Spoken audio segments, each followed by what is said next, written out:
Halo semuanya, pada video kali ini saya akan memberikan tutorial mengenai strategi pemasaran produk.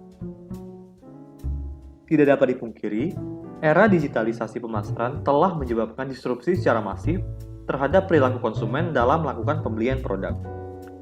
Perubahan tersebut menyebabkan produsen harus mampu beradaptasi agar produknya dapat bersaing dengan kompetitor lain.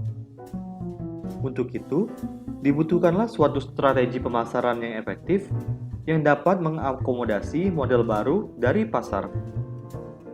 Yang dimaksud dengan strategi pemasaran adalah suatu proses penentuan keputusan dengan didasarkan pada pemetaan dan penentuan segmentasi pasar, positioning produk di mata konsumen, atau dikenal dengan analisa STP. Setelah proses tersebut dilakukan, kemudian dilanjutkan dengan fase penentuan mode promosi untuk menyampaikan informasi produk kepada calon konsumen.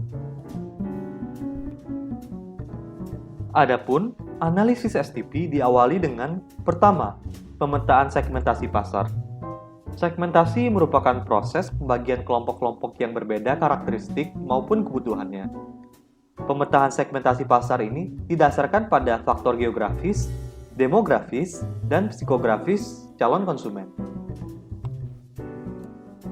Terhadap faktor geografis calon konsumen ditentukan oleh faktor wilayah, jangkauan wilayah, dan iklim. Hal ini berpengaruh terhadap faktor jarak jangkauan suatu produk. Selanjutnya, terhadap faktor demografis, hal yang diobservasi antara lain berdasarkan parameter usia, jenis kelamin, profesi, serta kelas sosial. Terhadap usia yang berkisar antara 17-50 tahun dengan rata-rata profesi sebagai pelajar, mahasiswa, swasta maupun wira swasta, dengan kelas sosial dari kelas menengah ke bawah sampai kelas menengah ke atas. Selanjutnya, terhadap faktor psikografis, diobservasi berdasarkan faktor gaya hidup, serta nilai kehidupan yang dianut atau value. Berdasarkan data demografis sebelumnya, calon konsumen memiliki lifestyle dengan aktivitas yang relatif padat, sehingga terkadang menggunakan kopi sebagai fungsi zat stimulan. Kemudian suka berkumpul dan beraktivitas sosial, serta memiliki willingness to pay atau kemauan untuk membayar lebih tinggi terhadap produk dengan karakteristik yang unik. Secara spesifik mengenai value, sejumlah konsumen yang berada di daerah urban akan lebih aware dengan lingkungan hidup, sehingga akan memiliki preferensi terhadap produk yang prosesnya menggunakan metode yang ramah lingkungan. Kedua, targeting. Targeting merupakan proses evaluasi dan pemilihan beberapa segmen pasar dari proses segmentasi.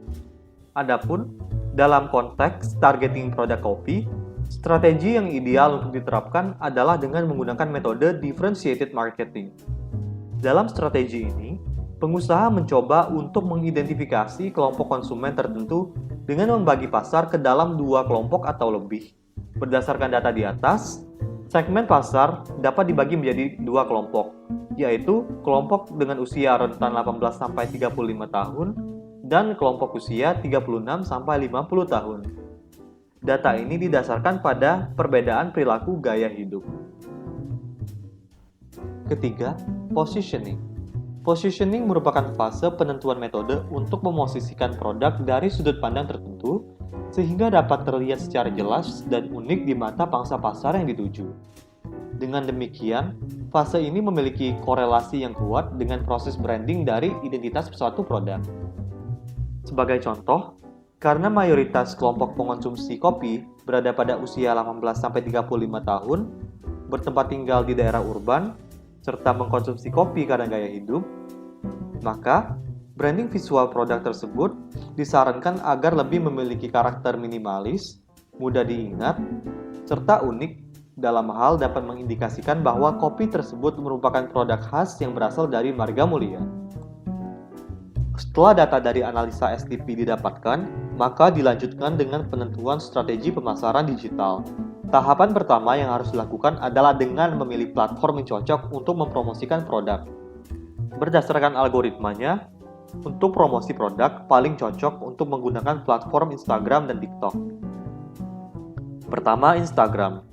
Hal pertama yang ingin dilihat konsumen adalah display dari produk yang ingin kita jual, deskripsi dari produk, rating, dan testimoni dari pembeli-pembeli sebelumnya. Instagram memungkinkan data tersebut untuk disusun secara estetik dan tetap informatif. Selain itu, Instagram juga merupakan platform yang identik untuk mempromosikan suatu lifestyle. Oleh karena itu, metode promosi dengan menggunakan influencer juga dinilai cukup efektif. Kemudian, TikTok. Data menunjukkan rentang perhatian atau attention span individu terhadap suatu konten video hanya rata-rata berkisar selama 10-15 detik. Sehingga TikTok memungkinkan pengguna untuk mengeksplor lebih banyak konten di dalam platformnya. Dengan demikian, algoritma dari platform ini memungkinkan jangkauan audiens yang lebih luas dibandingkan dengan Instagram. Berbeda halnya dengan Facebook dan YouTube yang tidak terlalu cocok untuk metode pemasaran digital. Facebook cenderung lebih berfungsi sebagai platform interaksi pertemanan digital dengan algoritma yang tidak didesain untuk melakukan promosi barang. Sedangkan YouTube memiliki jangkauan yang lebih rendah dan butuh effort yang lebih tinggi untuk membuat video yang berkualitas. Demikian, selesai sudah materi yang telah saya sampaikan. Terima kasih atas waktu dan perhatiannya.